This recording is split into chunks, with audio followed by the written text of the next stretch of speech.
O siguro sa usapin na yon, alam nyo na yung ibig kong sabihin.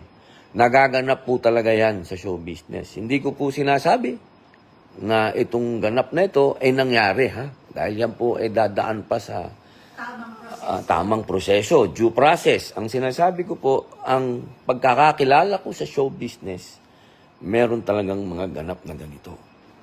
At nananahimik yung mga biktima. Kaya po, nawawala-wala yung internet. Yun po, ang paliwanag natin. Ngayon, sa batas naman po, ganun talaga. Inuulit ko po. Kailangan merong boses ng dalawang partido, yung nagrereklamo at inirereklamo.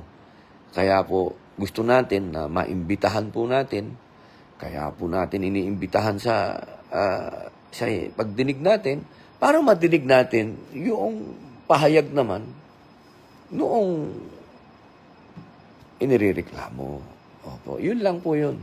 Wala po tayong ano dyan. At, nagkataon lang po, alam nyo, magiging passionate ka sa isang bagay pag kilala mo. Hindi mo kailangan magtanong-tanong. Hindi mo kailangan mag-research. Isang pahayag pa lang, isang salita pa lang, alam mo na yun. Dahil alam mo, mundo mo yun. Mundo mo yun. Kaya, yun po, sana sa maiksing paliwanag ko, naliwanagan din yung asawa ko. Kasi sinita ko Ano ba, babe? Okay na ba yung paliwanag ko sa hearing mo? Kasi dito po sa bahay namin, siya ang Senate President. Ano, pwede na ba yung paliwanag ko sa'yo na ganun talaga, bilang isang mambabatas, kailangan natin sundin yung batas. At yun ang sinasabi ng batas. Yes. Yung kawawa naman yung ibang mga naging victims, hindi nakakapagsalita.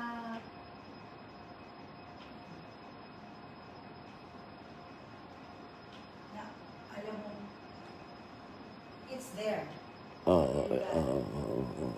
Yun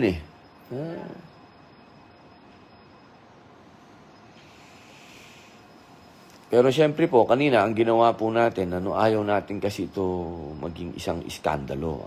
Ang isang pagdinig, dapat ang ating laging intensyon dyan, maimpormahan ng tama ang publiko. Dahil tayo nasa public information, kaya kanina po, nung naliwanag natin na ang GMA at ang ibang mga network ay meron po talaga silang mga sinusundon. Meron talaga silang mahigpit na mga alituntunin laban sa droga at sa sexual harassment and abuse. Kaya kanina, isa-isa na natin na binabawasan yung mga resource speakers natin doon sa pagdinig para mas maliwanag po. Kasi ito mainam na matapos natin kaagad dito dahil hindi naman tayo hukom. Hindi naman tayo gusto lamang natin makakuha ng impormasyon sa kanila para makagawa tayo ng batas, panukala. At iyon po, kanina, tapos na. Okay na. Pwede nang tanggalin itong salamin. Okay. Thank you. Baka yung mga kaka-join na, nagulat sila, gabi-gabi na si Senator. Naka-shades pa. Hindi, nag-laser po tayo. Ayan, yan po yung laser. Ayan po, ni-laser po yung tuhod natin na injury. Namaga po yan Sobrang namaga dahil gusto natin maganda yung opening ng pelikulang Gringo. Gusto natin tumalon sa parachute. Ayan, medyo hindi na bagay yata kay Lolo yung mga ganon. Parang huli na yung training sa ganon. Na injury. Ayun, mabalik po tayo. Ngayon po, dahil po dun sa hearing na ginawa namin kanina, nagpapasalamat po tayo sa ating mga resource speakers dahil meron po kami ngayong tinitingnan na batas na kailangan nating amendahan patungkol po dyan sa rape. Yan, opo, at sexual harassment.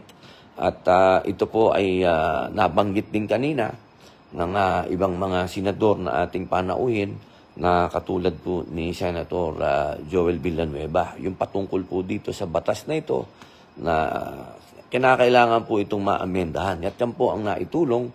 Meron na kagad na itulong yung pagdinig natin kanina at sa pakikipagtalastasan po ng mga resource speaker natin na napakagagaling.